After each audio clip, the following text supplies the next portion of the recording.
When y'all go home and you're talking to your buddies and they say, he wants to take my gun away.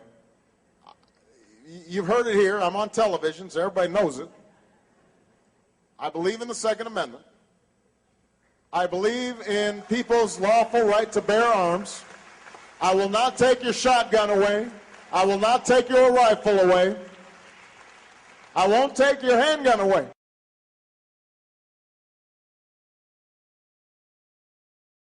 The words need to lead to action. We know this is a complex issue that stirs deeply held passions and political divides. And as I said on Sunday night, there's no law or set of laws that can prevent every senseless act of violence in our society. We're going to need to work on making access to mental health care at least as easy as access to a gun. We're going to need to look more closely at a culture that all too often glorifies guns and violence. And any actions we must take must begin inside the home and inside our hearts.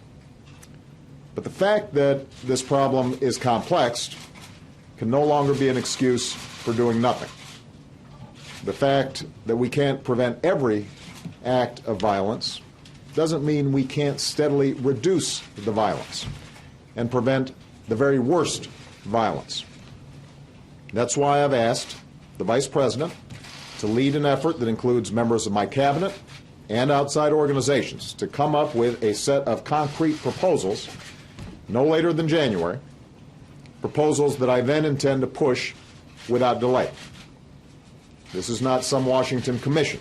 This is not something where folks are going to be studying the issue for 6 months and publishing a report that gets read and then pushed aside.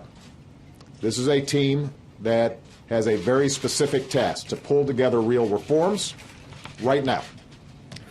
I asked Joe to lead this effort in part because he wrote the 1994 crime bill that helped law enforcement bring down the rate of violent crime in this country. That plan, that bill also included the assault weapons ban that was publicly supported at the time by former presidents, including Ronald Reagan.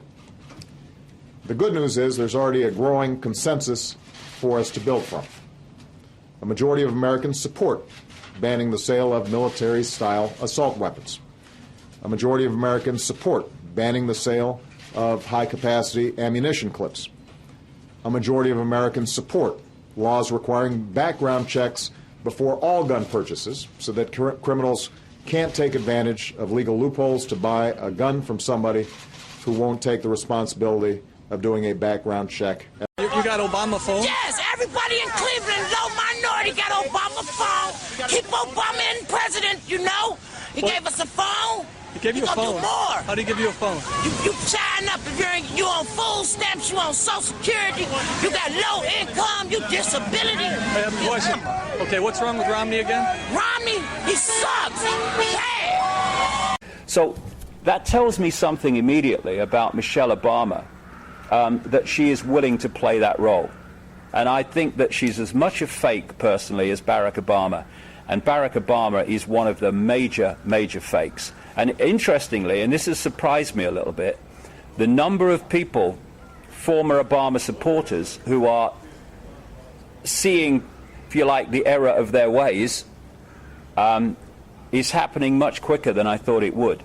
Because he is turning back so many of the things that he said he would not do. He's doing the opposite, and it's the usual thing in politics. Tell them what they want to hear, get into power, do what you always intended to do, and there's no better example than Barack Obama, Mr. Fake President, if ever there was one. I never thought this day would ever happen. I won't have to worry about putting gas in my car. I won't have to worry about paying my mortgage.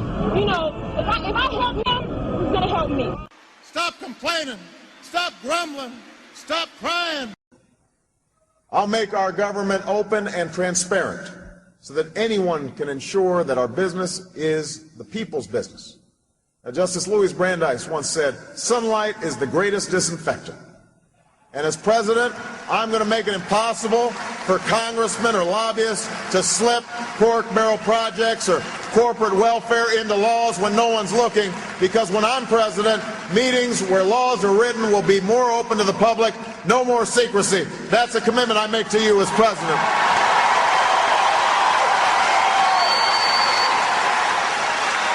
No more secrecy.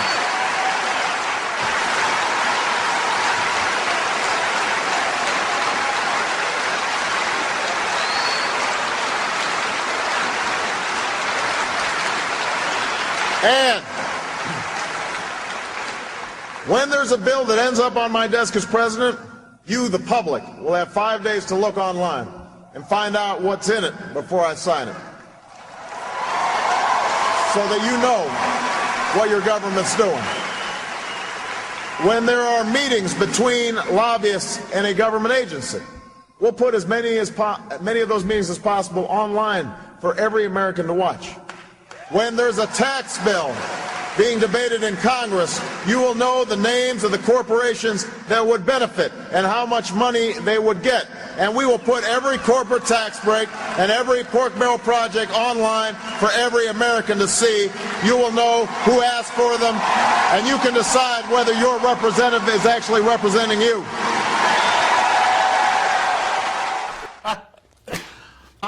There's a difference between Democrat and Republican. Oh, God, it's the way you tell them, honestly. God, gee, you ought to take up stand-up.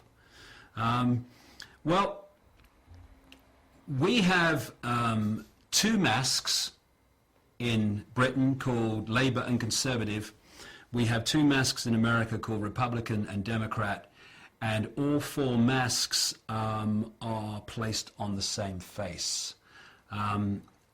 In a book called The David Icke Guide to the Global Conspiracy, I follow a chain of events right back from the 1940s and show without any question that the Labour and Conservative parties in Britain are fundamentally connected.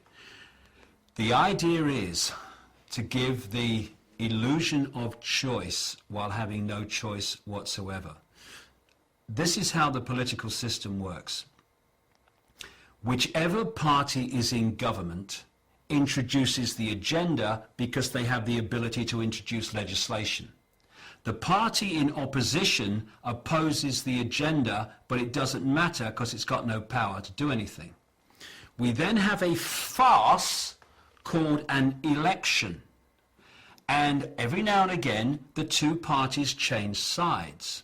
Now, the party that was in opposition and imposed the agenda, or opposed the agenda, now imposes it. And people say, hold on a minute, you said this in opposition and now you're doing the opposite. Yes, because it has the power to impose the agenda.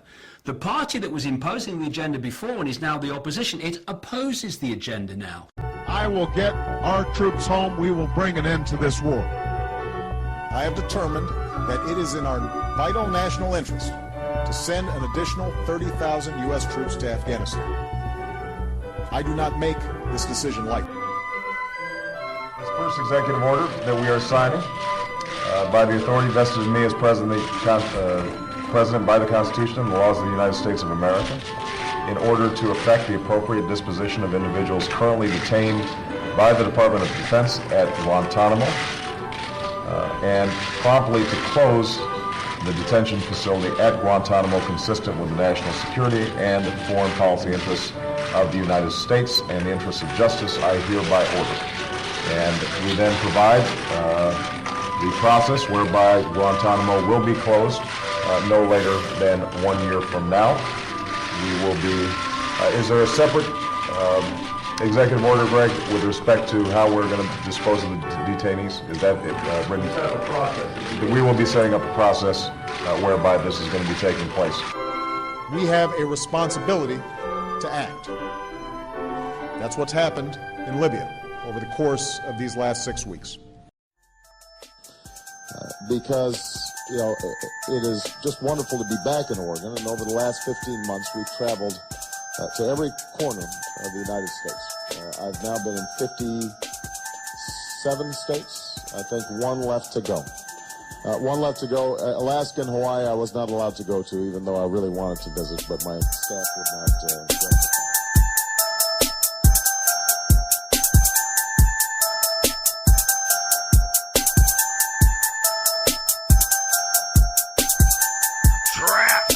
In a prism of snakes, can't get away though every single day. Try to remember watching 9/11 on the DVG. Its towers crumbling one by one. That really was our liberty undone. Things started the darkest days and the false messiah came our way.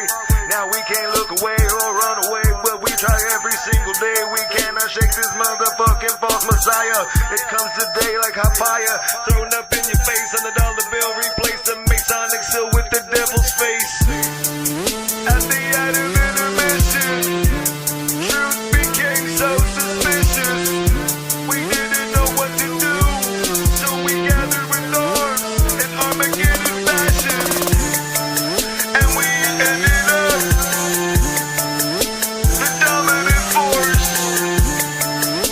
We realized we were the dominant force, motherfucker. Strap. Most of the nation had the teeth in a society you can't see, believe it, no, it's you and me. All the families paid, collected into one gamma ray. It's like the lies that made the mistakes in the lives you took away. All corners of the USA, including 57 states. I heard that all these motherfuckers got a lot to say. Now we can't look away or run away, but we try every single day. We cannot shake this motherfucking false messiah. It comes today like hot fire, thrown up in your face on the dollar bill. Replace the masonic seal with the devil's face. At the end of intermission, truth became so suspicious. We didn't know what to do, so we gathered with arms in armageddeon fashion, and we ended up the dominant force. We realized we were the dominant force, motherfucker.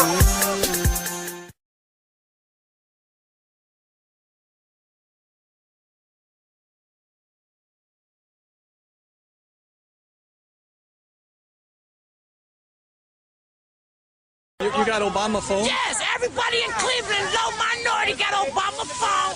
Keep Obama in president, you know. He gave us a phone. He gave you a gonna phone. do more. How do you give you a phone? You sign up if you on food stamps, you on Social Security, you got low income, you disability. Hey, I have a question. Okay, what's wrong with Romney again? Romney, he sucks. Bad.